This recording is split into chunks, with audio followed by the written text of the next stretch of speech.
Dieu au plus haut des cieux, et paix sur la terre parmi les hommes en tout lieu. Gloire à Dieu au plus haut des cieux, et paix sur la terre parmi les hommes en tout lieu. Éternel notre Seigneur, que ton nom est magnifique sur toute la terre. Éternel notre Seigneur, que ton nom est magnifique sur toute la terre. Notre Père qui es aux cieux, que ton nom soit sanctifié, que ton règne vienne, que ta volonté soit faite sur la terre comme au ciel. Donne-nous aujourd'hui notre pain quotidien. Pardonne-nous nos fautes comme nous les pardonnons à ceux qui nous ont offensés. Ne nous laisse pas tomber dans la tentation, mais délivre-nous du mal, car c'est à toi qu'appartiennent le règne, la puissance et la gloire, au siècle des siècles. Seigneur, accepte notre offrande. Seigneur, aie pitié de notre ignorance, aie pitié de notre égoïsme, de notre orgueil. Seigneur, aie pitié de toutes nos erreurs. Seigneur, accepte notre offrande. Cette offrande qui n'est pas autre chose que d'essayer de monter à toi, de te comprendre un peu mieux, de te connaître un peu mieux, de t'obéir un peu mieux. Seigneur, accepte notre offrande. Béni soit Dieu. Béni soit Dieu dans le monde entier, par-delà toutes les frontières, par-delà toutes les croyances. Béni soit Dieu, au travers des erreurs comme au travers de la bonne volonté. Béni soit Dieu, Dieu seul.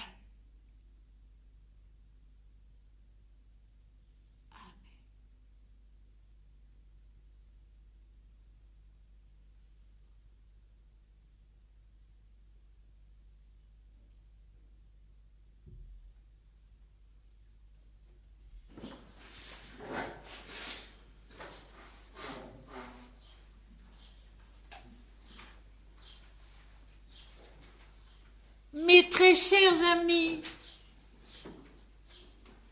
bienvenue à vous tous ce matin et un grand, très grand merci à ceux qui nous accueillent, à ceux qui préparent. Ce n'est pas rien. Un grand, très grand merci à vous tous qui êtes présents, à ceux qui nous accueillent et à ceux qui préparent. Hier, c'était la Genèse, le commencement de la vie, le commencement de l'humanité. Et c'était Ésaü et Jacob. Je rappelle, un seul et même être en nous-mêmes, des plans de conscience et d'accomplissement différents, c'est tout. Dans l'œuvre unique de l'Éternel Dieu. Cette œuvre unique de l'Éternel Dieu qui n'est pas seulement dans l'Ancien Testament, mais qui est encore aujourd'hui tout aussi vraie, tout aussi intense, tout aussi miséricordieuse. Aujourd'hui, ce sera un autre commencement. Aujourd'hui, ce sera Jésus. un autre commencement qui lui aussi part dans les difficultés, mais est venu de tout en haut, de l'Éternel Dieu seul, de l'Esprit Saint, comme pour la Genèse, comme pour tout l'Ancien Testament. Et j'ai voulu ouvrir cette rencontre de ce matin par une lecture tirée d'abord de mon exégèse spirituelle de la Bible, tome 1, et nous en sommes toujours restés au tome 1, les suivants n'ayant pas pu paraître pour l'instant, ne paraîtront peut-être jamais, mais ils ont été traités dans les conférences et ils existent sur les cassettes. Nous arrivons tout doucement vers la fin de l'Apocalypse, alors que dans ce tome 1, il s'agit du début, d'un commencement aussi. J'aimerais vous lire 2 pages tirées de l'exégèse spirituelle de la Bible, Apocalypse de Jean, tome 1, pages 104, 105 et puis un petit passage de la page 107. Le Christ est maître de la mort comme il est maître de la vie. Il est à l'origine de la mort comme il est à l'origine de la vie. Je suis l'alpha et l'oméga, le premier-né des morts et le prince des rois de la terre. Apocalypse 1, verset 5. Il est celui qui donne la naissance matérielle et mentale dans le monde et celui qui accorde la naissance spirituelle dans l'éternité. Je relis parce que c'est important. Il est les deux. Il est le créateur de tout l'univers et il est le Rédempteur, celui qui fait renaître l'univers à l'éternité. Il est celui qui donne la naissance matérielle et mentale dans le monde et il est celui qui accorde la naissance spirituelle dans l'éternité. Et j'ajoute que c'est exactement aussi la notion de la mère divine dans l'Inde. C'est pourquoi je dis toujours le Christ et la mère divine sont un seul et le même. De même que l'existence terrestre se perpétue de siècle en siècle sous un nombre incalculable de formes diverses qui passent et se renouvellent sur tous les plans de sa manifestation, de même la mort se répète, salutaire et purificatrice, permettant à l'humanité tout entière d'être enfantée à son véritable destin qui est la sainteté en Dieu. Non que cette croissance lente et souvent douloureuse soit une progression dans le temps. C'est une erreur qu'on commet souvent de croire que c'est avec le temps qu'il y a une évolution, une progression. Non, tout est là, l'éternité est là à chaque instant. Non que cette croissance lente et souvent douloureuse soit une progression dans le temps, car le temps nécessaire à l'existence matérielle et mentale n'intervient pas de la même manière dans la vie de l'esprit. Donc le temps n'intervient pas de la même manière dans la vie de l'esprit. Là, il est une dimension de profondeur consciente et de lucidité, et l'espace est la vastitude de l'infini. La substance de l'esprit est le présent éternel. En lui tout est, simultanément et sans obstacle. La progression de la conscience individuelle, soumise dans le monde aux lois et aux limites de l'incarnation, est une intériorisation de la pensée, une augmentation dans l'intensité de son illumination secrète, de son intelligence totale, de l'existence et d'elle-même. Ce progrès dans les conditions qui sont les siennes sur la terre exige du temps, des naissances et des morts successives sur le plan du physique, du mental, du psychique et du spirituel, des renaissances innombrables, des effondrements, des cycles d'âge, et cela non seulement pour l'univers, mais en chaque individu. Ce n'est pourtant là qu'une apparence périssable dont il se revêt, le jeu de la création. Son véritable mouvement est l'élargissement de sa vision intime, l'authentification de sa conception spirituelle, son affranchissement du temps et de l'espace dans la conquête bienheureuse de l'existence immortelle de l'âme. Il est dès lors facile de comprendre à quel point la révélation est un choc pour celui qui la reçoit, car elle bouleverse toute sa conception de l'existence, anéantit ses notions les plus inébranlables, celles du moi individuel, base de son être, de sa pensée, de sa foi et l'espoir d'une résurrection personnelle qui en est la conséquence. L'Apocalypse décrit d'un bout à l'autre de ces pages le sacrifice total de l'apparence périssable. Le sacrifice total de l'apparence périssable et sa renaissance à l'illumination de la transcendance inconditionnée. L'ego n'est rien en soi, mais il est tout en Dieu. L'ego n'est rien en soi, mais il est tout en Dieu. En Dieu, il triomphe de toutes les morts, de toutes les formes de la manifestation, pour s'élancer vers la vie parfaite de la sagesse et de la paix. La croix est le prix de la rédemption pour toute créature. La croix est le prix de la rédemption pour toute créature. Il ne s'agit point pour l'homme de rêver devant la croix en se répétant qu'elle l'a racheté de ses fautes. Il s'agit de la concevoir en lui-même, d'en pénétrer la signification, en la contemplant avec le regard de l'esprit.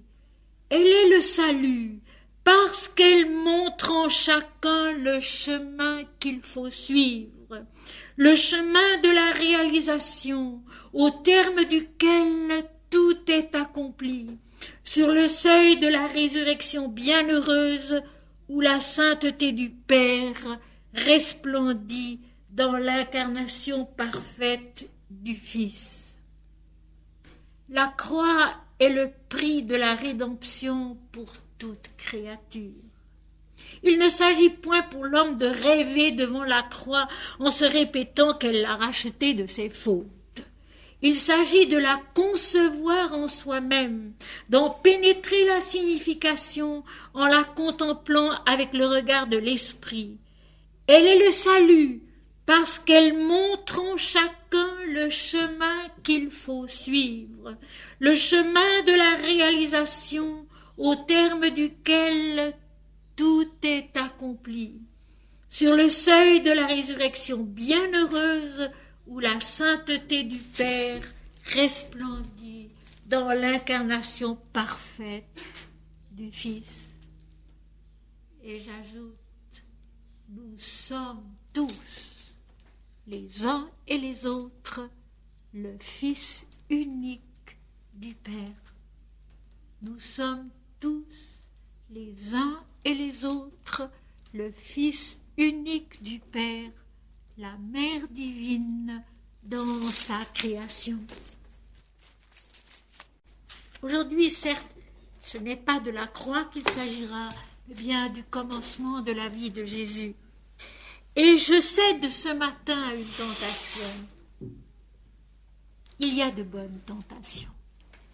Et je cède ce matin à une tentation, celle de vous lire un poème difficile de Sri Aurobindo que je n'ai lu qu'une seule fois en public jusqu'à présent à la Sorbonne, il y a quelques années. C'est le merveilleux, l'immense poème de Sri Aurobindo, Songe le Paraclet, Thought Paraclete, Songe le Paraclet qui est donc l'esprit de vérité, l'Esprit Saint. Comprendre à une lecture orale est peut-être difficile, mais laissons-nous porter par le chant du poème que j'ai essayé de rendre aussi bien que possible en français, car bien sûr, Sri Aurobindo, lui, l'a écrit en anglais. Il se trouve donc dans les 6 poèmes de Sri Aurobindo, traduits et commentés. Il se trouve dans une version un peu différente aussi dans les Sentiers de l'âme. L'Esprit Saint dont nous allons parler ce matin à propos de Jésus, tout petit enfant.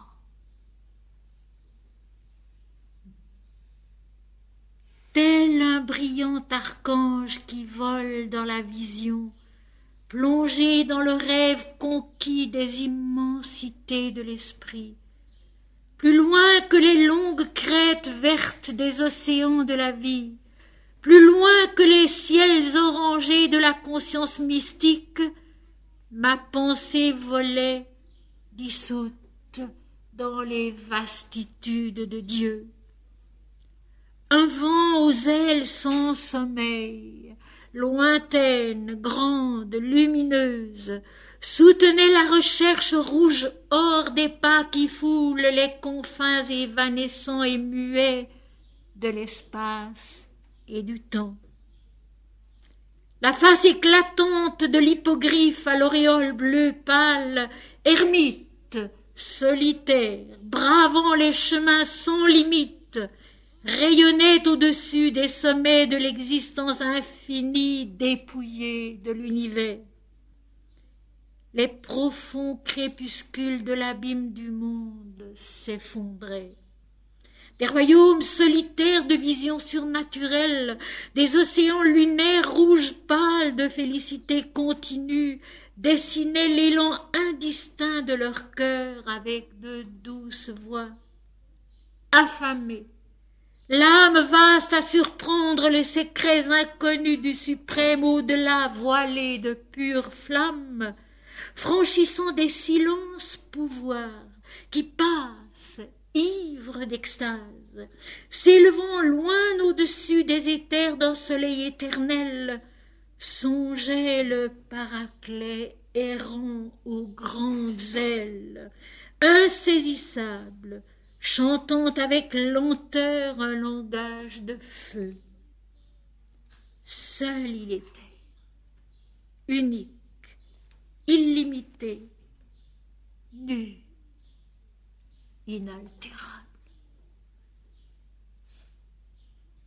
Tel un brillant archange qui vole dans la vision, plongé dans le rêve conquis des immensités de l'esprit, plus loin que les longues crêtes vertes des océans de la vie, plus loin que les ciels orangés de la conscience mystique, ma pensée volait, dissoute, dans les vastitudes de Dieu. Un vent aux ailes sans sommeil, lointaine, grande, lumineuse, soutenait la recherche rouge hors des pas qui foulent les confins évanescents et muets de l'espace et du temps. La face éclatante de l'hippogriffe à l'auréole bleue pâle, ermite, solitaire, bravant les chemins sans limite, rayonnait au-dessus des sommets de l'existence infinie, dépouillée de l'univers. Les profonds crépuscules de l'abîme du monde s'effondraient. Des royaumes solaires de visions surnaturelles, des océans lunaires rouges pâles de félicité continue dessinaient l'élan indistinct de leur cœur avec de douces voix.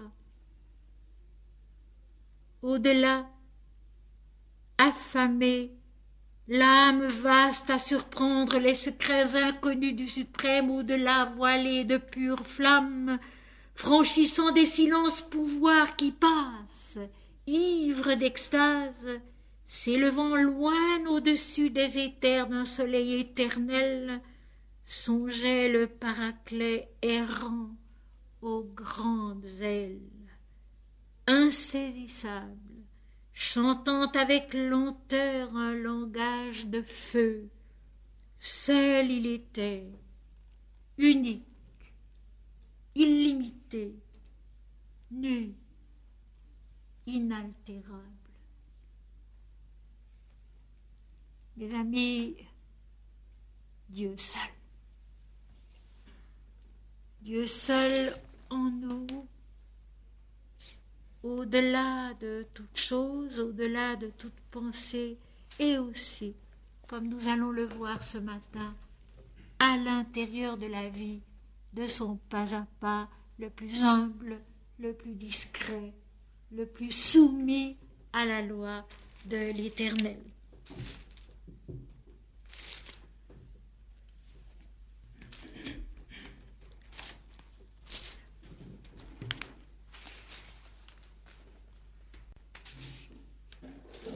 Évangile selon saint Luc, chapitre 2, à partir du verset 21 jusqu'au verset 40 cet après-midi.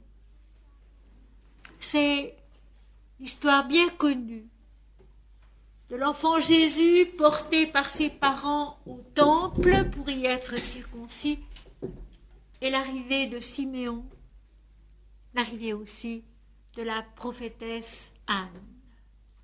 Un très beau sujet que jusqu'ici je n'avais jamais encore traité.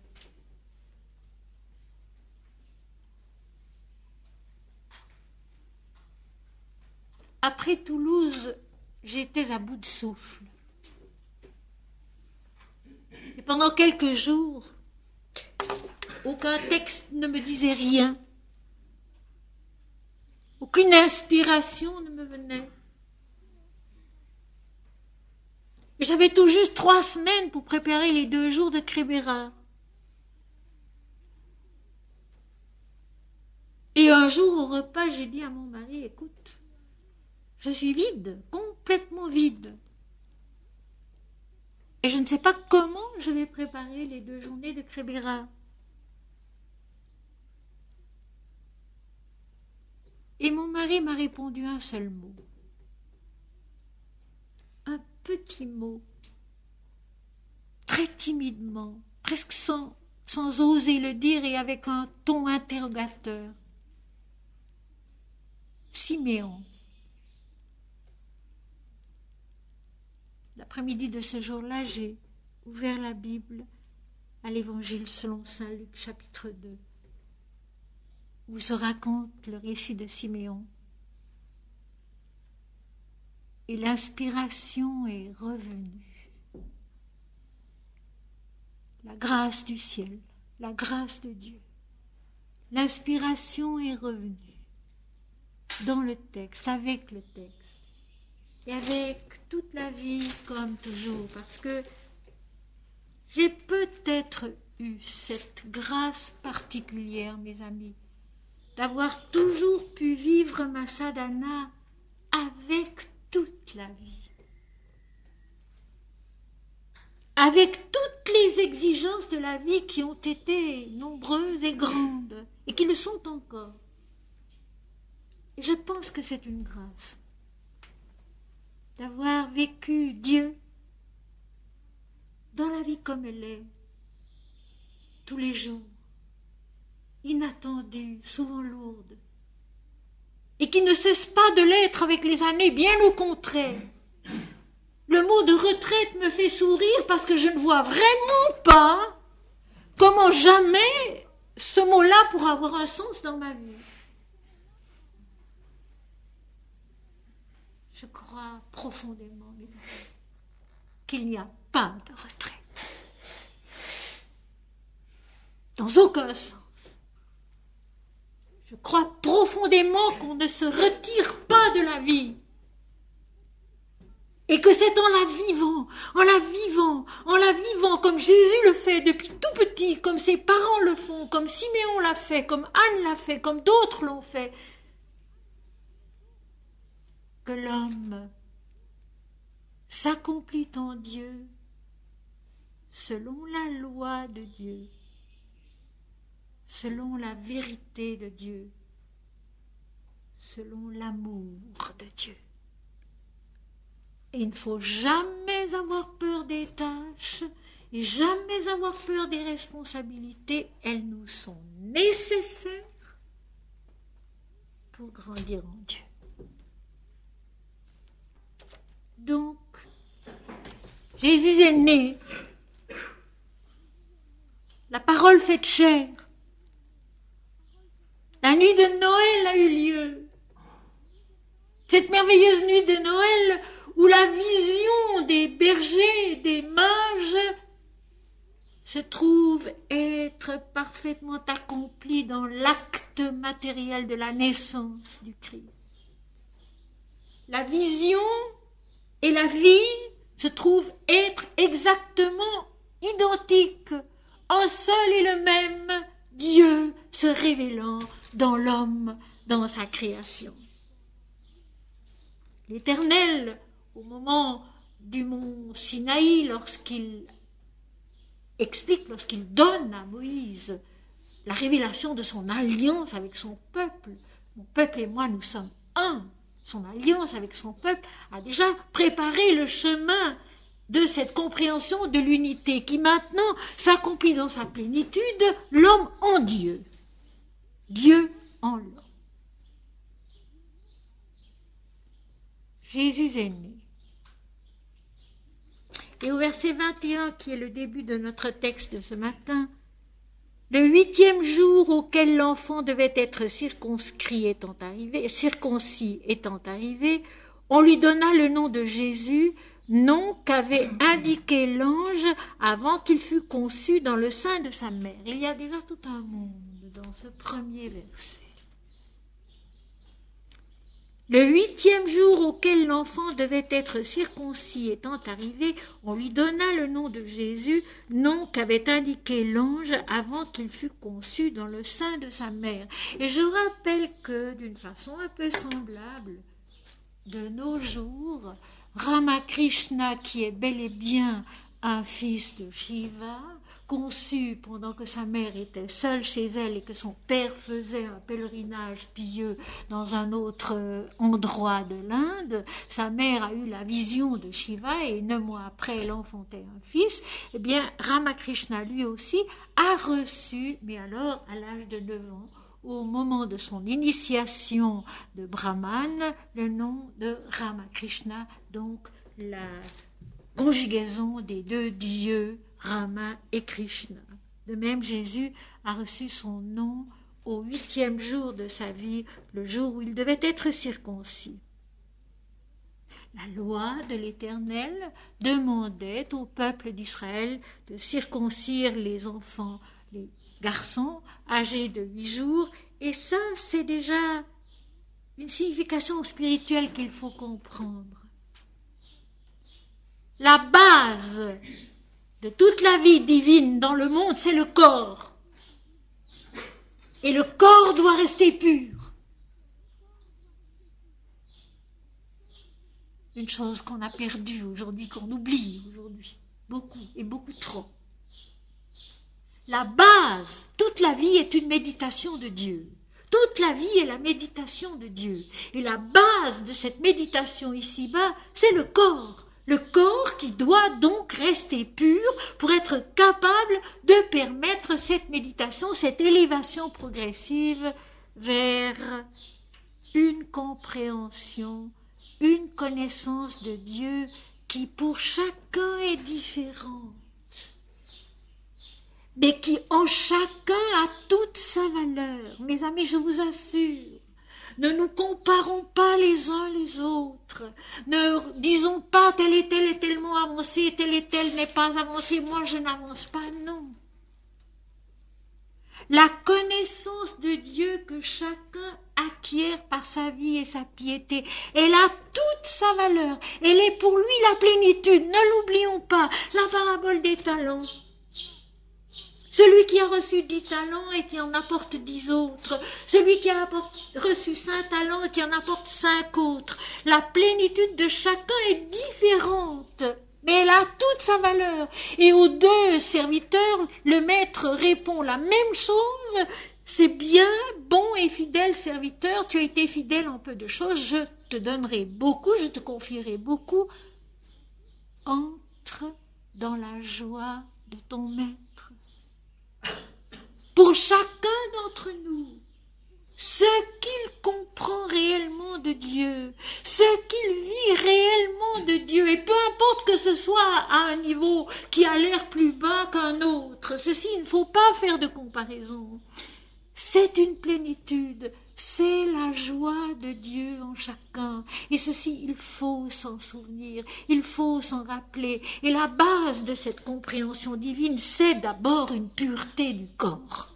Tout à l'heure, j'en parlerai davantage de cette shuddhi, en sanskrit, de cette purification dont Sri Aurobindo dit avec raison, c'est la partie la plus difficile de ce yoga intégral qui était le sien. Donc la base, pour Jésus aussi, de la vie dans le monde, de la vie concrète, la circoncision. Et au moment de la circoncision, selon la loi de l'Éternel, on lui donne son nom. Et ce nom, pour lui surtout, vient de Dieu, vient directement de l'esprit de l'ange qui a visité Marie. Et dans la nuit de Noël, aussi au chapitre 2 de l'Évangile selon saint Luc, verset 11, les anges qui chantent et qui s'adressent aux bergers leur disent « Car aujourd'hui, il vous est né dans la ville de David un sauveur qui est le Christ, le Seigneur. » Et nous retrouvons là les trois éléments du nom initiatique si merveilleusement décrits dans Sri Aurobindo. Et aujourd'hui, vous allez voir, je parlerai souvent de Sri Aurobindo, parce qu'il s'agit bel et bien de la vie divine que lui-même a si merveilleusement décrite dans tous ses livres, dans ses traductions des Védas et surtout dans son énorme ouvrage La vie divine. Il s'agit de la vie divine, de la loi de l'Éternel respectée à tout moment, à chaque pas. Il s'agit de la vie divine en l'homme et c'est pourquoi souvent je me référerai à lui en expliquant ce passage. Ce nom de Jésus a été donné avant sa conception même par l'ange, par l'esprit à Marie. Et dans la nuit de Noël, il est dit, il vous est né un sauveur qui est le Christ, le Seigneur. Il faut savoir lire. Il faut savoir lire avec son âme, parce qu'autrement on ne comprend pas et on passe par-dessus toutes sortes de petits détails qui finalement révèlent la vie de l'esprit. Un sauveur, donc un parmi d'autres. Sauveur est un nom commun. Jésus est un nom commun. Et Jésus est donc, d'une façon personnelle et importante pour chacun de nous, un sauveur. Une aide sur le chemin de la rédemption, de notre renaissance à l'esprit. Et il est en même temps, sur le plan cosmique, comme le dirait Sri Aurobindo, il est le Christ, le choisi, l'unique, comme la mère divine est la fille de l'absolu. Il est celui qui a créé l'univers, l'humanité, et qui s'est mis lui-même dans l'univers, dans l'humanité, pour l'accompagner dans sa croissance en esprit et en vérité. Et il est le Seigneur Dieu. Qui est Jésus? Jésus est Dieu, il le dira lui-même tant de fois. Celui qui m'a vu a vu le Père. Celui qui croit en moi, croit non pas en moi, mais en celui qui m'a envoyé. Celui qui écoute mes paroles, écoute les paroles de celui qui m'a envoyé. Celui qui me voit, voit non pas moi, mais celui qui m'a envoyé. Il est donc à la fois un sauveur personnel. Loin du Seigneur, le Christ, d'une façon cosmique et totale, est le Seigneur Dieu. Ce nom qui lui est donné, qui a son importance, qui signifie ce qu'il est sur la terre, ce qu'il doit devenir dans sa réalisation ici-bas, ce qu'il doit manifester tout en haut, le Seigneur Dieu. Nom qui lui avait été donné par l'ange avant même qu'il fût conçu dans le sein de sa mère. Et quand les jours de leur purification furent accomplis selon la loi de Moïse, Joseph et Marie le portèrent à Jérusalem pour le présenter au Seigneur. Je ne crois pas avoir entendu jamais une explication sur ce tout petit bout de la phrase « quand les jours de leur purification furent accomplis ». On dit toujours « Jésus a 8 jours, il doit être circoncis » et ses parents le portèrent au temple. Mais entre ce 8e jour et le moment où les parents le portent au temple pour l'offrir au Seigneur, il y a des jours de purification.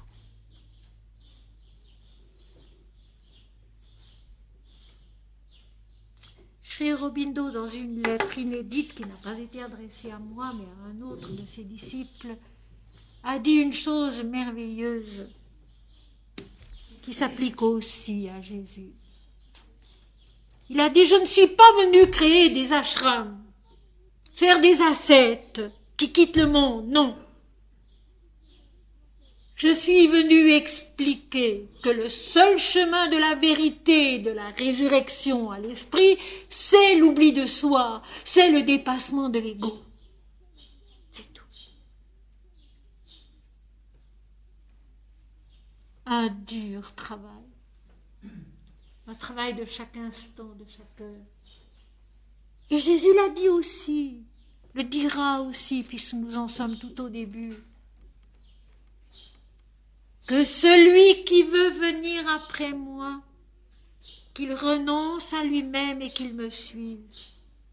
Et se renoncer à lui-même ne veut pas dire tout quitter, s'en aller pour soi-disant se consacrer à Dieu seul. Mais non. Et Sri Aurobindo le dit avec intensité. À quoi servent toutes ces âmes fortes qui quittent le monde? Le monde ne changera jamais si les âmes fortes le quittent. Il faut que les âmes fortes restent dans le monde. Et alors peut-être le monde changera, s'améliorera, naîtra lui aussi à autre chose. S'oublier soi-même tous les jours, à chaque pas, avec amour, avec joie, en chantant le nom de Dieu. C'est tout. C'est tout. Mais comme le dit Sri Aurobindo, c'est à la fois beaucoup plus simple et beaucoup plus difficile. C'est à la portée de chacun, c'est à la portée de n'importe qui. Mais il faut en avoir la volonté.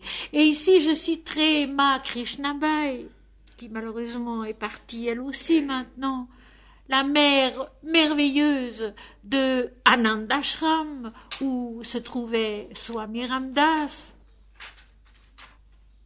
Comme m'a dit quelqu'un, le Saint François d'Assise du XXe siècle. Swami Ramdas, Ma Krishnabai, disait très joliment, le monde ne se divise pas en masculin et en féminin, en homme et en femme, en bon et en méchant. Il se divise en deux, oui, en ceux qui ont la volonté de grandir en Dieu et ceux qui ne l'ont pas. Et c'est vrai. Et c'est vrai.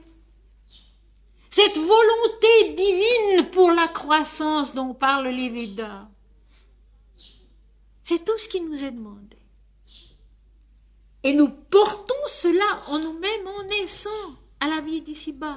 Tous nous le portons si nous voulons bien l'entendre, le laisser s'éveiller en nous et y obéir.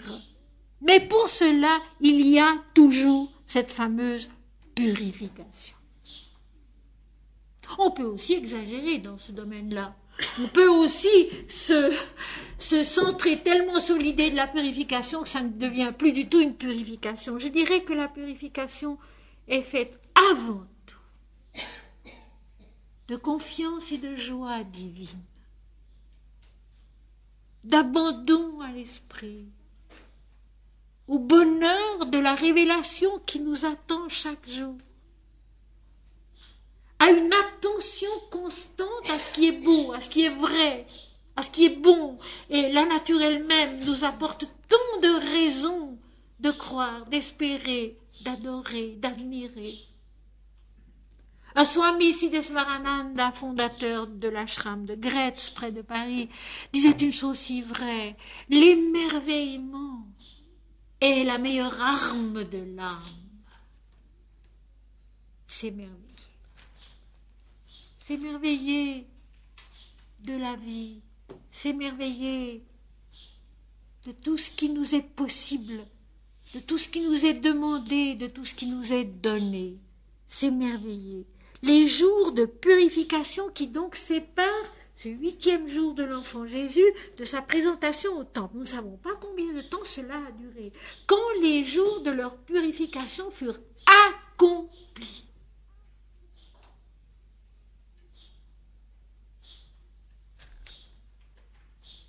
Des jours où l'adoration est devenue de plus en plus intense, de plus en plus profonde, de plus en plus vraie, pour que Marie et Joseph, en apportant l'enfant au temple, soient habités d'une seule pensée: Dieu. Dieu.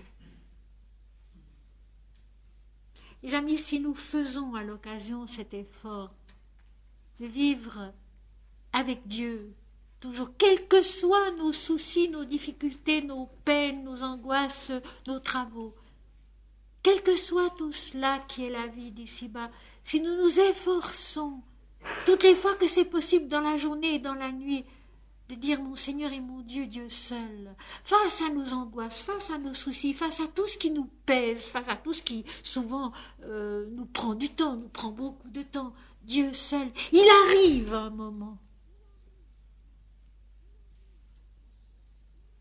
où une certaine purification est réalisée en nous et où nous pouvons très simplement offrir à Dieu nous-mêmes ce qu'il y a à offrir en étant habités par Dieu seul. Il faut le croire cela parce que c'est vrai. C'est une expérience que n'importe qui peut faire. Et justement face à ce qui souvent nous est le plus difficile, face à des dépassements, à des détachements que nous n'arrivons pas à réaliser. Se purifier en pensant Dieu le plus possible. Il arrive un moment de grâce où l'offrande se fait. Parce que l'offrande, c'est toujours un moment de grâce où l'offrande se fait. Dieu seul. Et alors, en nous-mêmes, tout est à sa place, tout est apaisé, et les choses que nous avons à accomplir, eh bien, elles s'accomplissent très bien, sur le plan matériel aussi bien que sur le plan affectif et sur le plan intellectuel ou sur le plan spirituel. Quand les jours de leur purification furent accomplis, ils ont accompli une purification. De quelle manière, il n'est même pas dit. Et j'ignore trop les pratiques israélites, pour pouvoir vous expliquer en quoi consistait cette purification. Je pense qu'il y avait le jeûne, je pense qu'il y avait l'interdiction de manger certains aliments, je pense aussi qu'il y avait interdiction de faire certains actes, certains travaux, probablement. Mais l'essentiel là-dedans, comme le dit le prophète Ésaïe, c'est que l'homme ne fasse pas sa propre volonté, mais que l'Éternel soit son délice. Je trouve ça merveilleux. À propos du sabbat, les prophètes, Ésaïe notamment, accusent ceux qui ont fait du sabbat une quantité de rites tellement compliqués qu'ils ne sont plus applicables. Et alors Ésaïe explique que, très joliment, il dit que ton pied, le jour du sabbat, n'aille pas là où il a envie d'aller, mais que l'Éternel soit ton délice.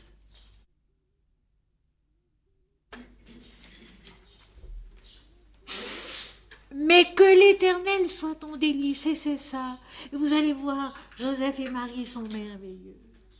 Ils sont merveilleux d'humilité, ils sont merveilleux de vérité. Pas à pas, ils accomplissent les faits et découvrent la révélation en la vivant. Ils ne savent rien, et nous le verrons tout à l'heure. Ils ne savent rien, et je trouve ça merveilleux. L'archange Gabriel est venu voir Marie, il lui a dit qu'elle aurait un fils qui lui viendrait du Saint-Esprit, qu'il devrait s'appeler Jésus. Il y a eu la nuit de Noël, les bergers, les mages, et puis pourtant, pas à pas, Joseph et Marie s'étonnent. Joseph et Marie ne savent rien. Voulons-nous nous rappeler de cela? Nous qui nous vantons de savoir tant de choses. Joseph et Marie ne savent rien. Ils s'étonnent, ils s'émerveillent, ils vivent et ils adorent. C'est tout. C'est le vrai chemin, mes amis. Le seul. Et il est à la portée de tous. Il est à la portée de tous.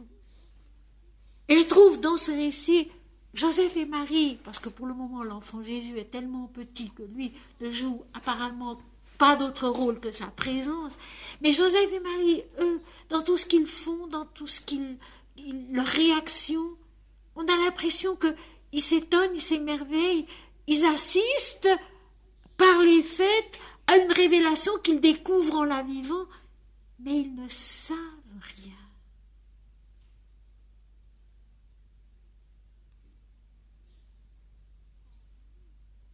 Quand nous ne saurons rien, nous avancerons. Joseph et Marie ne sont encombrés ni par ce qu'ils savent, ni par les visions qu'ils ont eues. L'ange a pourtant parlé à Joseph aussi. Ni par ce qu'ils ont déjà vécu, ni par eux-mêmes. Ils ne sont pas encombrés par eux-mêmes. Ils ne savent rien, ils avancent, ils s'émerveillent, ils adorent, ils offrent. C'est quand on ne sait rien qu'on grandit.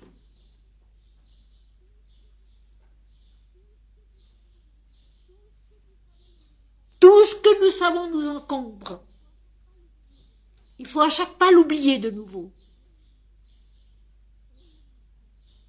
Et nous sommes tellement encombrés par nous-mêmes. Par l'idée que nous avons de nous-mêmes, par ce que nous avons fait, ce que nous disons. C'est effectivement un grand travail que d'oublier pas à pas ce qu'on a dit, ce qu'on a fait. Mais il faut le faire. C'est un grand travail que d'oublier pas à pas ce qu'on a dit, ce qu'on a fait. Mais il faut le faire. Et c'est ainsi aussi qu'on oublie le passé, qu'on se délivre du passé. En l'oubliant, Dieu, le traîner après soi est un poids immense et souvent paralysant. Marananda Mayi le dit. En avant, toujours en avant. Chaque moment est neuf. Chaque moment naît de Dieu seul. Chaque moment est l'éternité. Chaque moment a toute la fraîcheur du matin, de la jeunesse. Chaque moment porte Dieu en soi. Laissons tomber ce qui est avant. Ne présumons pas non plus de l'avenir. Laissons-le venir comme Dieu voudra. Oh, mes amis, à vous tous qui souffrez, en vous-même ou chez des enfants, de passés qui ont été douloureux et qui remontent à la surface et qui étouffent et qui font souffrir. Je vous en supplie, essayez de me croire. Essayez de vous dire, mais tout ça maintenant, c'est passé, c'est en Dieu, c'est oublié, c'est fini. Dieu seul, maintenant. Dieu tout entier, maintenant. L'éternel Dieu, tout entier, en moi-même, maintenant.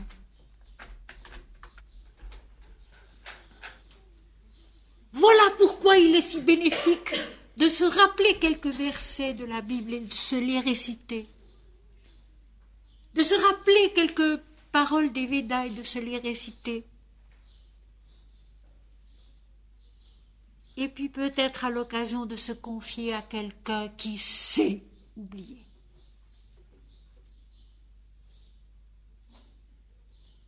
Et puis peut-être à l'occasion de se confier à quelqu'un qui sait oublier.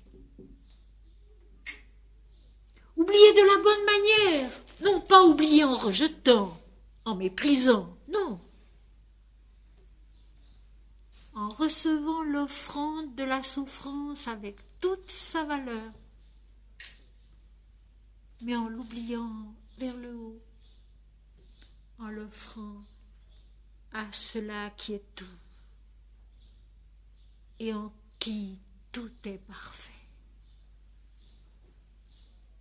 Toujours. Manandamayi le disait aussi. Elle disait, mais où vous êtes, comme vous êtes, partez, mettez-vous en route, persévérez et ne vous arrêtez plus jamais. Plus jamais de chanter Dieu, plus jamais de vous centrer en Dieu et d'oublier toute chose en lui, mon Seigneur et mon Dieu. Je vous assure, j'ai passé des années difficiles dans ma vie, mais je m'en souviens plus. On voudrait maintenant que je les raconte, mais je m'en souviens plus.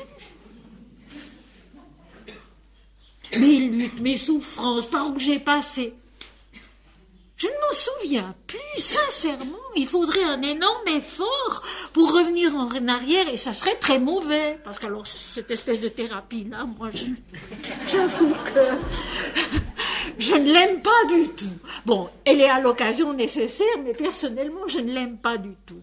Mais je vous assure, je n'arriverai pas, je ne pourrai pas. J'ai vraiment oublié. Pourquoi ? Parce qu'en donnant à Dieu, parce qu'en oubliant en Dieu, cela se transfigure. Et c'est ce qu'on oublie. Je me rappelle en 1977, au Congrès international religieux de Pierre Vilayat à Paris, où j'avais dû, je ne sais au moins pas pour quelle raison, représenter, moi, le Vedanta, alors que c'était plein de swami à Paris. Mais bon, c'est moi à qui on a demandé de représenter le Vedanta et de parler du Vedanta. Et je parlais la toute dernière le soir, l'auditoire était fatigué, il y avait 800 personnes, il y avait déjà eu tant d'orateurs avant moi. J'ai parlé quand même 25 minutes, un peu plus que ce qui m'était permis, et j'ai terminé par une méditation, dans un silence impressionnant. Et quelqu'un m'a dit, de toutes ces journées où il a été dit tant de choses, je me rappelle d'un seul mot prononcé par vous, c'est la transfiguration. Et c'est vrai, mes amis, c'est ça qui nous attend du fond de nous-mêmes, c'est la transfiguration au travers de tout ce que nous sommes, de tout ce que nous faisons, par cette purification de Joseph et de Marie, qui vont porter leur petit enfant, dont pourtant ils savent un peu d'où il vient, comment il est venu, mais malgré tout ils n'ont pas compris, ils ne savent pas, ils ne cherchent pas à expliquer. Ce qui est merveilleux dans les Écritures saintes, c'est qu'il n'y a jamais de discussion mentale. Jamais. Il y a des visions, et il y a des faits. et il y a des naissances. C'est tout. Pas de discussion entre deux. Purifier, laver de soi-même, pour que l'offrande soit une offrande d'amour et de rien d'autre.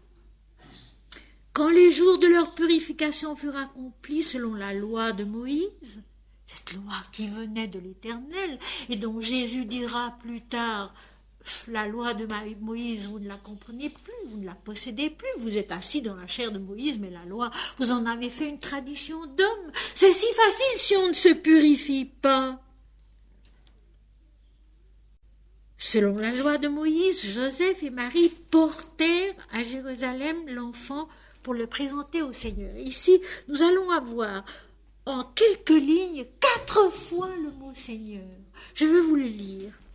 Joseph et Marie le portèrent à Jérusalem pour le présenter au Seigneur, suivant ce qui est écrit dans la loi du Seigneur.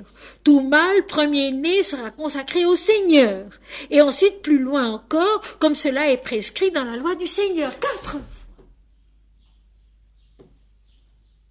Dieu seul sur tous les plans, les 4 plans qui forment notre être, le physique, le vital, le mental, le spirituel. Les 4 plans sont touchés et tous sont offerts à la loi du Seigneur, par la loi du Seigneur. Nous allons reprendre. Il porte l'enfant à Jérusalem pour l'offrir ou le présenter au Seigneur. Mes amis, il faut essayer nous aussi de porter notre vie et tout ce qu'elle contient au Seigneur. Jésus lui-même a affranchi, si vous voulez, Jérusalem et le temple de sa signification restrictive au chapitre 4 de l'Évangile selon saint Jean. Et là, il parle pour la première fois de ce qu'il est à la Samaritaine, à l'intouchable. C'est à elle, la première, qu'il dira « Je suis le Messie, moi qui te parle ».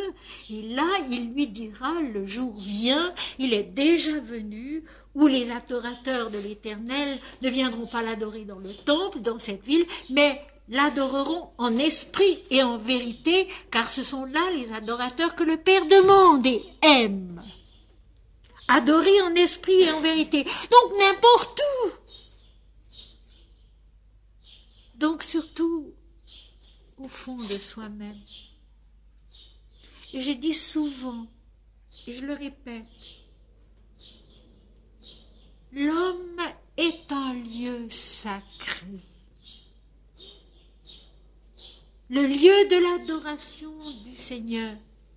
L'homme est un lieu sacré dans lequel il ne doit pas être prononcé de blasphème, parce que le blasphème en grec veut dire une parole de mauvais augure qui ne doit pas être prononcée dans un lieu sacré. Moi j'aime ces mots qui contiennent tant d'explications merveilleuses. Et le grec et le sanskrit pour ça sont 2 langues absolument admirables. Le blasphème, qui est une parole de mauvais augure, qui ne doit pas être prononcé dans un lieu sacré. Or, le lieu sacré, le plus sacré, c'est l'intérieur de l'homme. Voilà pourquoi Manandamayi a tellement raison, avec d'ailleurs Sri Ramakrishna et Sri Aurobindo, mais elle ajoute quelque chose que eux ne disent pas. Tous les 3 disent on devient ce qu'on pense. Elle ajoute, on devient ce qu'on dit. On devient ce qu'on pense. On devient ce qu'on dit. Voilà pourquoi il faut faire tellement attention à la façon dont on parle. On disait autrefois qu'il fallait retourner sa langue 7 fois dans sa bouche avant de parler. On ne le fait plus. On parle partout.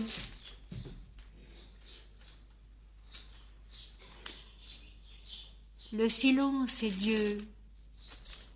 Le silence est la purification de Dieu en nous. Et du silence sortent les paroles du silence, qui sont des paroles de vérité, qui sont Dieu, qui sont le Verbe qui s'incarne. Et ça, c'est vrai pour tout le monde. N'importe qui peut en faire l'expérience. Savoir se taire pour qu'au moment où on doit parler, ce qui sort soit bienfaisant, bénéfique, heureux. Il faut semer du bonheur, vous savez. Il faut semer du bonheur dans le monde. Il en a épouvantablement besoin. Il faut semer du bonheur dans le monde. Il faut semer de l'amour dans le monde. Il en a tellement besoin. C'est la seule chose qui pourra peut-être le guérir, le sauver. C'est le bonheur, c'est l'amour. Des gens heureux, des gens qui s'aiment. Et puisque je dis cela, je vais ouvrir une petite parenthèse. Samedi prochain, 2 de nos chers amis présents parmi nous aujourd'hui vont se marier, vont unir leurs existences. Ce sont 2 personnes de Lyon et de Grenoble, 2 villes où j'ai beaucoup parlé, où je suis beaucoup allée. 2 personnes de Lyon et de Grenoble, mademoiselle Marie-Agnès Roland, que je considère comme ma fille, et monsieur Maurice Bourrelli de Lyon, qui est devenu pour moi un très cher ami. Ils ont décidé leur mariage l'an dernier ici à Crébérat. Et ils m'ont demandé de vous l'annoncer. C'est du bonheur qui naît dans le monde. Et c'est précieux. Alors, tous ensemble, nous penserons à eux. Moi, je serai présente, bien sûr, là-bas. J'invite de leur part tous ceux qui habitent la région de Grenoble de venir à la bénédiction qui aura lieu dans l'église de la Tronche à 15h samedi prochain, samedi 23 juin à 15h dans l'église de la Tronche. J'invite de leur part tous ceux qui pourraient venir à cette bénédiction à se joindre à nous avec un cœur d'amour, avec un cœur plein de prière. Et je nous invite tous à y penser avec amour, avec bonheur, avec joie en Dieu. Merci pour eux. Ils m'avaient demandé de l'annoncer. Ça se trouve maintenant. Eh bien, franchement, je n'aurais pas pensé que je l'annoncerais en plein texte. C'est en plein texte que je l'annonce.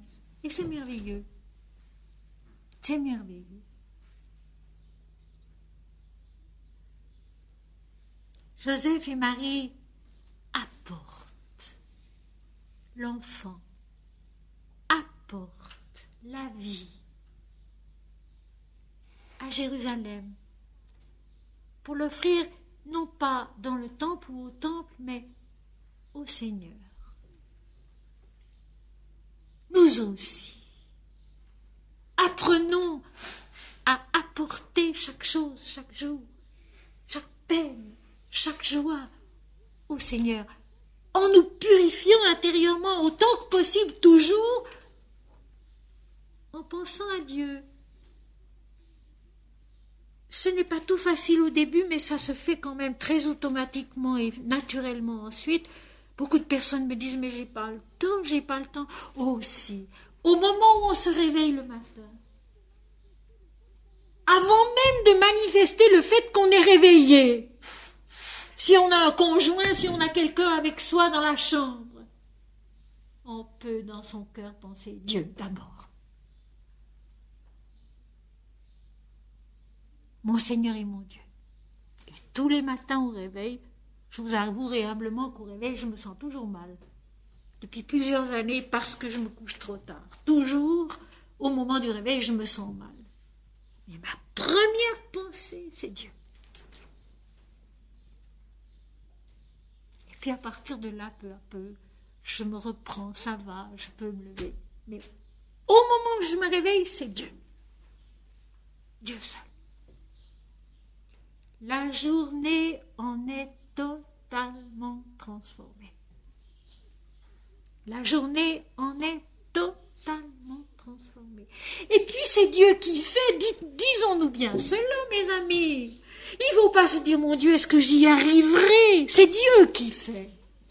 Quand on lui a donné la permission, une fois, de faire, il fait. Mais il faut lui donner la permission de faire. Dieu seul. Mon Seigneur et mon Dieu, notre Père qui est aux cieux, toi seul. Et c'est ce que font Marie et Joseph. Ils viennent avec le petit enfant. Ils sont pauvres, leur offrande sera modeste. Ils viennent porter l'enfant au Seigneur suivant la loi de Moïse. Cette loi de Moïse qui n'est pas autre chose, mes amis, que la vérité de la vie divine ici-bas. La loi de Moïse, ce n'est pas une contrainte qui est venue après coup. La loi de Moïse, la loi de la vie, c'est la vie divine de Sri Aurobindo. Cette articulation parfaite du corps et de la vie et de la nature et de l'intelligence et du cœur et de l'âme et de l'esprit qui sont nés de Dieu, faits de sa perfection et promis à naître, à se connaître dans sa perfection. C'est ça la loi de Moïse. Ce n'est rien d'autre.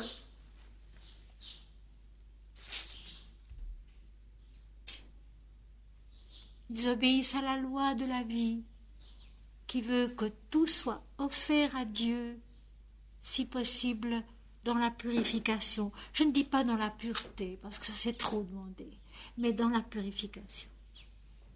La circoncision, la purification qu'ils ont accomplie eux-mêmes avant d'aller à Jérusalem, dans la purification. Et ils offrent l'enfant au Seigneur, sur le plan matériel, sur le plan concret, la base de tout l'élan qui va suivre, la base de toute la méditation, de toute la croissance qui va suivre. Suivant ce qui est écrit dans la loi du Seigneur, tout mâle premier-né sera consacré au Seigneur. Et ici, c'est les hymnes védiques qui viennent à notre secours pour bien comprendre.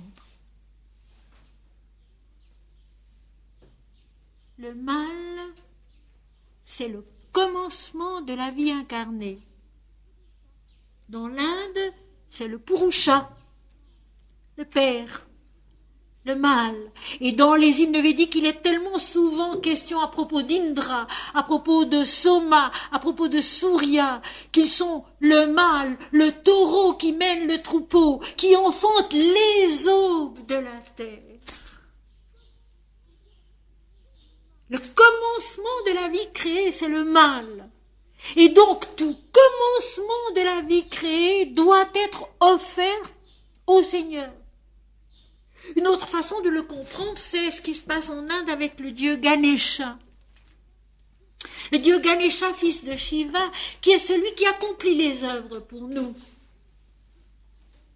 En Inde, on n'entreprend rien. Ni voyage, ni travail, ni œuvre artistique, ni écrit, ni journée, sans invoquer le dieu Ganesha, qui est celui qui connaît les obstacles, qui souvent nous les propose pour nous aider à les surmonter ensuite, le dieu Ganesha qui est celui qui fait l'œuvre. Om Shri Ganapataye Nama, Om Shri Ganapataye Nama, Om Shri Ganapataye Nama, Om Shri Ganapataye Nama, Om Shri Ganapataye Nama. Je vous assure, pendant des années, tout en courant dans ma maison, en faisant mon ménage, en m'occupant de mes enfants, des malades, etc., je chantais Ganesha toute la journée et toute la nuit. Om Shri Ganapataye Nama, Om Shri Ganapataye Nama. Et dans les moments difficiles où j'ai le sentiment que ma force intérieure diminue parce que je suis trop fatiguée ou pas bien, je recommence à le chanter. Et ça aide toujours. Au lieu de se lamenter devant quelque chose qui va mal ou qui recommence à aller mal parce que ça allait mieux avant, c'est encore plus décourageant. Om Shri Ganapataye Nama, Om Shri Ganapataye Nama, Om Shri Ganapataye Nama, joyeusement, simplement, sans y ajouter aucune pensée personnelle. Chanter Dieu pour Dieu avec joie, tout simplement. Offrir sa journée au Seigneur selon sa loi, qui veut que tout commencement, parce que le mal c'est ça, c'est le commencement de la vie. Et dans la vie, tout le temps, il y a des commencements. Chaque jour, mais aussi dans la journée, plusieurs fois, il y a toujours des commencements. Offrir à Dieu, tout commencement de la vie doit être offert à Dieu. Tout commencement de la vie doit être offert selon la loi de la vie divine ici-bas. Tout mâle premier-né sera consacré au Seigneur, consacré à la croissance en Dieu, ce que Jacob finalement accomplit lui aussi dans le récit que nous avons vu hier. Et pour offrir en sacrifice 2 tourterelles et 2 jeunes pigeons, comme cela est prescrit dans la loi du Seigneur, donc une 4e fois. 2 tourterelles, 2 pigeons. La dualité offerte à l'envol vers l'unité. 2 tourterelles, 2 pigeons. La dualité offerte à l'unité divine. L'offrande, ce sont les mains qui s'ouvrent vers le haut. Et mes amis, voyez-vous, une de nos grandes difficultés dans la vie, c'est justement de regarder trop bas, de voler trop bas, de ne pas assez ouvrir les mains pour que puisse avoir lieu cet envol vers le Seigneur. Tout peut être offert au Seigneur et accompli dans le Seigneur plus haut et non pas plus bas. Mais cela, il faut se le répéter souvent parce qu'on l'oublie. Plus haut, toujours plus haut. L'offrande des 2 oiseaux, l'oiseau qui dans les Védas est tout à fait le symbole de l'âme, qui s'envole vers Dieu. L'offrande des oiseaux, des 4 oiseaux, donc du physique, du vital, du mental et du spirituel qui vont être offerts au Seigneur. C'est les mains ouvertes pour offrir toute la vie à l'envol vers Dieu, comme cela est prescrit dans la loi du Seigneur. Et ici, ce n'est plus la loi de Moïse, mais la loi du Seigneur. L'offrande, et puis le vrai sens du mot sacrifice, dont il faut se rappeler. Le vrai sens du mot sacrifice qui n'est pas du tout une mort qu'on se donne ou qu'on donne, une chose douloureuse et difficile. Le vrai sacrifice, mes amis, c'est le chemin divin qui doit être suivi. En sanskrit, adva yajna, le chemin divin qui doit être suivi, l'étape. Le vrai sacrifice, c'est cela. Ce n'est pas une peine, ce n'est pas un renoncement douloureux, ce n'est pas quelque chose de tragique et de triste. Au contraire, c'est heureux, c'est accepter, d'accomplir, de suivre le chemin divin qui doit être suivi et dont Jésus ne cessera de dire qu'il est le chemin. Je suis le chemin. Je suis le chemin, la vérité, la vie. Que celui qui veut venir après moi renonce à lui-même et qu'il me suive. Et le mot grec « suivre », akoloutéo, veut dire aussi suivre par l'intelligence, comprendre. Il faut vouloir comprendre les textes, tous les textes sacrés, selon l'esprit. Et non pas du bas de l'homme. Il faut vouloir comprendre les textes sacrés, du haut de l'esprit, et non pas du bas de l'homme.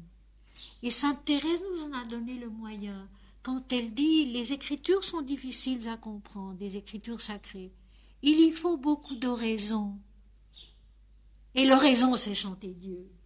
Mon Seigneur et mon Dieu, notre Père qui es aux cieux, Om Shri Ram, Jai Ram, Jai Jai Ram, Om Shri Ma, Jai Ma, Jai Jai Ma. Et voici, il y avait à Jérusalem un homme appelé Siméon. Cet homme était juste et pieux. Il attendait la consolation d'Israël, ce fameux mot consolation, mais il est bel et bien question du paraclet aussi, ici, dans le texte grec.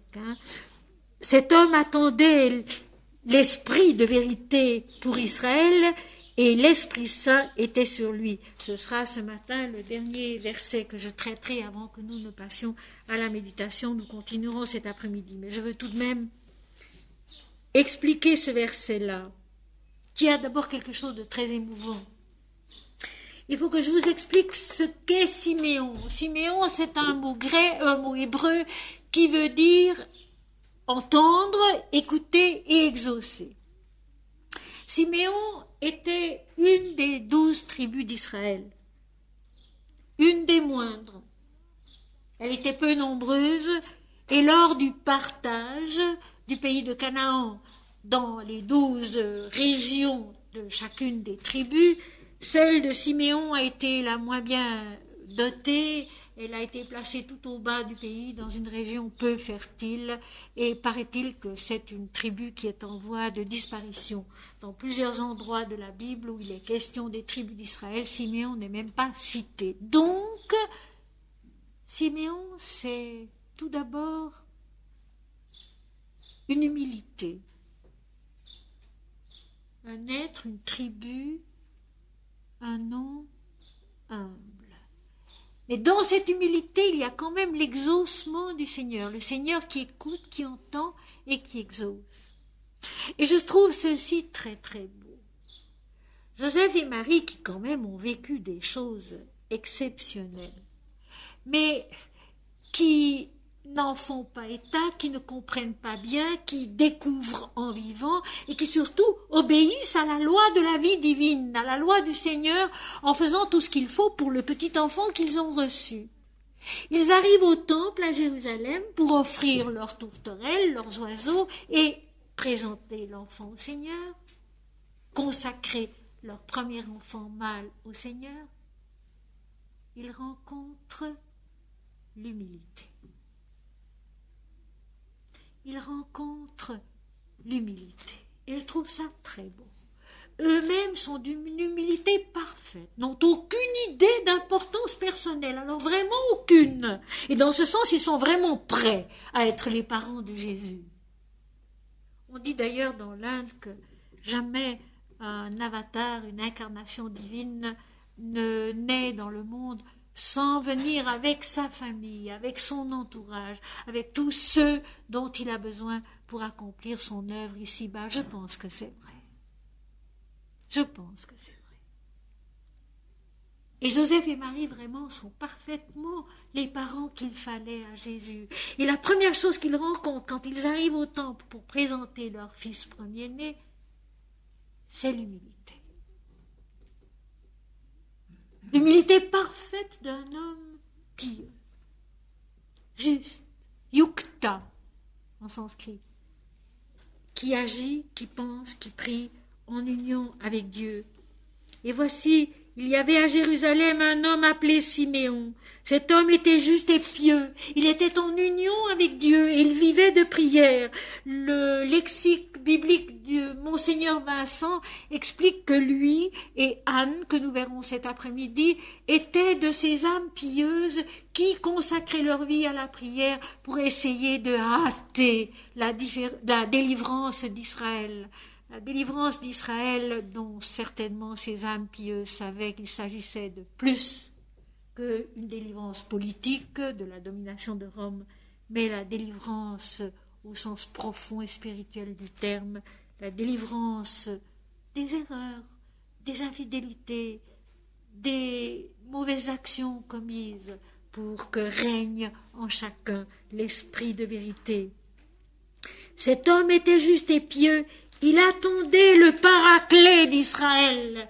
Il attendait l'esprit de vérité d'Israël pour remettre Israël sur le bon chemin, parce qu'Israël aussi avait passablement perdu le bon chemin, le droit chemin.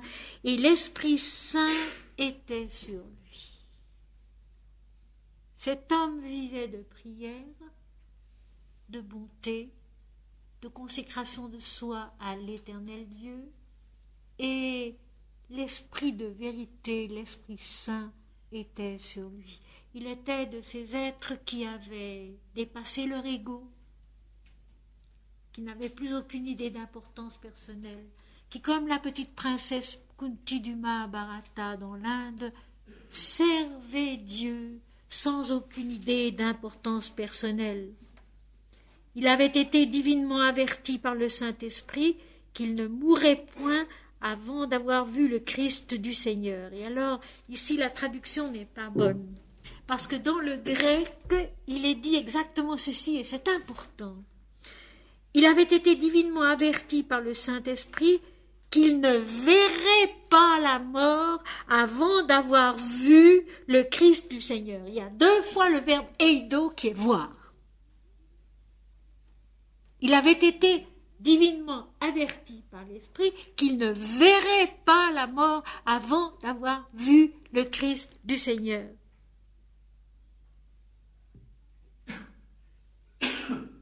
Préparé à recevoir le Saint-Esprit, préparé à recevoir le Paraclet, la force du Seigneur qui descend pour délivrer l'homme de lui-même, pour délivrer l'homme de son moi-je qui a tant d'importance à ses yeux.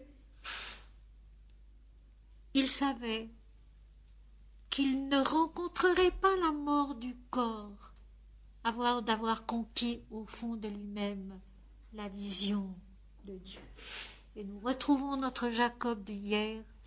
J'ai vu Dieu face à face et mon âme a été sauvée. Et Siméon ici ne verra point la mort avant d'avoir vu le Christ du Seigneur, la révélation de Dieu en l'homme.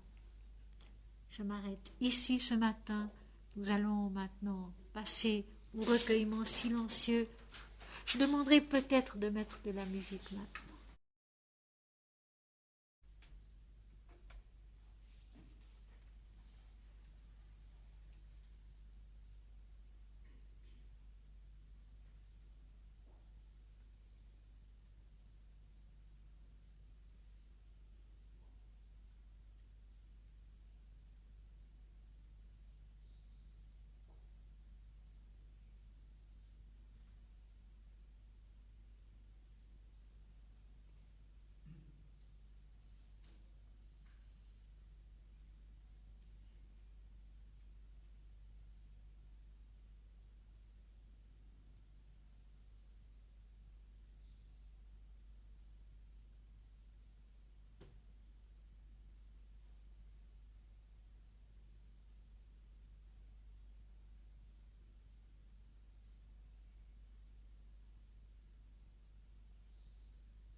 Seigneur, béni soit ton nom.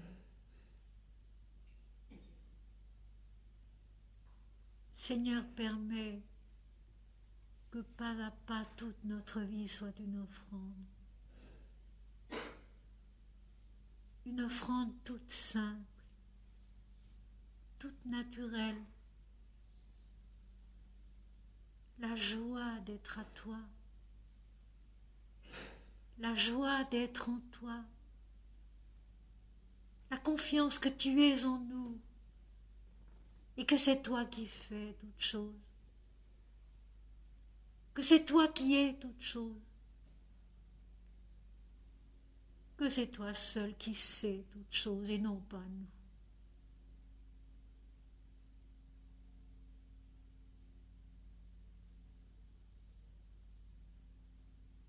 Oh, quelle est douce la joie de celui qui laisse parler Dieu en soi.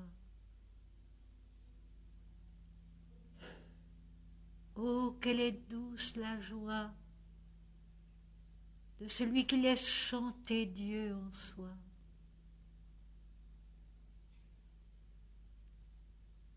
Oh, quelle est belle l'existence qui suit la loi du Seigneur sur tous les plans.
La naissance du Christ est la preuve de Dieu présent en l'homme. Il le dira lui-même. Mais sa naissance et sa façon d'accomplir lui aussi la loi du Seigneur pas à pas, dès le début, est la preuve de la vie divine sur la terre, de Dieu présent en l'homme.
tout est un,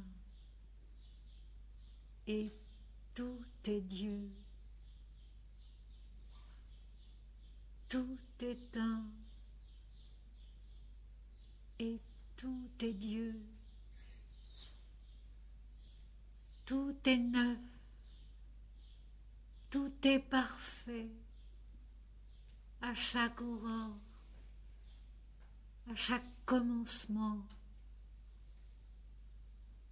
Si l'âme le consacre à l'adoration du Seigneur, tout est neuf, tout est parfait, tout est immortel. Si l'âme, avec amour, le consacre au Seigneur.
Je vous donne ma paix, je vous laisse la paix.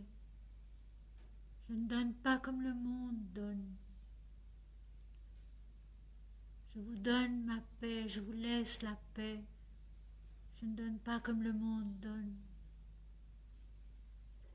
Demeurez dans mon amour. C'est à ceci que tous connaîtront que vous êtes mes disciples, parce que vous vous aimerez les uns les autres, comme je vous ai aimé, sans préférence et sans orgueil. Je suis le pain de vie, je suis l'eau de la vie. Celui qui mangera de ce pain n'aura jamais faim, celui qui boira de cette eau n'aura jamais soif.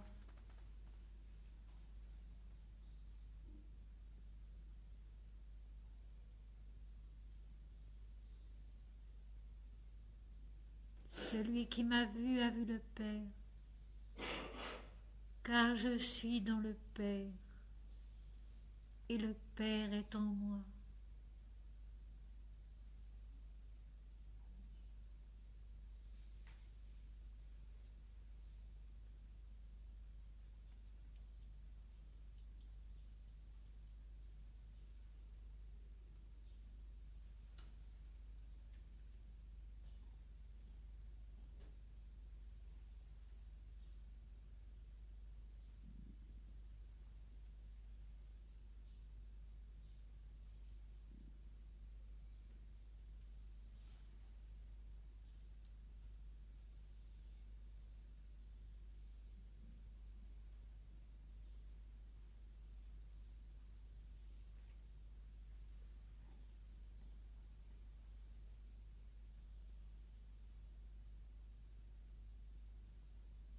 Voici, dit le Seigneur, je viens bientôt. Je viens bientôt. Christ, l'Éternel Dieu, sont en nous-mêmes, au fond de nous-mêmes, cette immédiateté divine qui nous attend. Christ, l'Éternel Dieu, est en nous-mêmes cette immédiateté divine qui nous attend.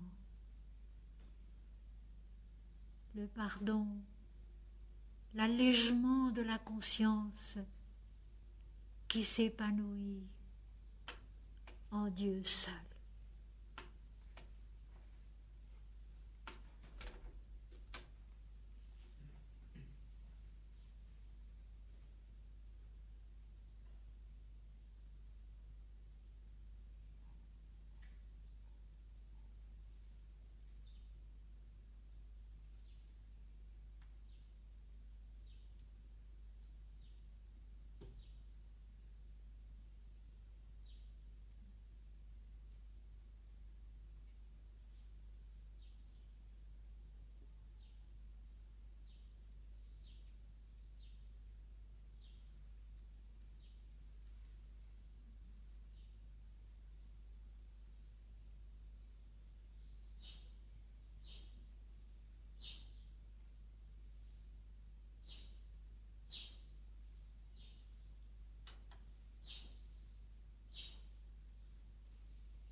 Seigneur, merci.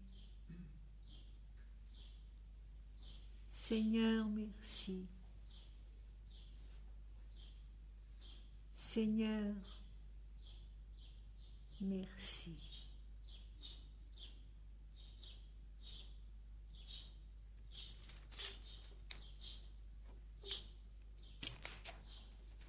Chers amis, à tout à l'heure.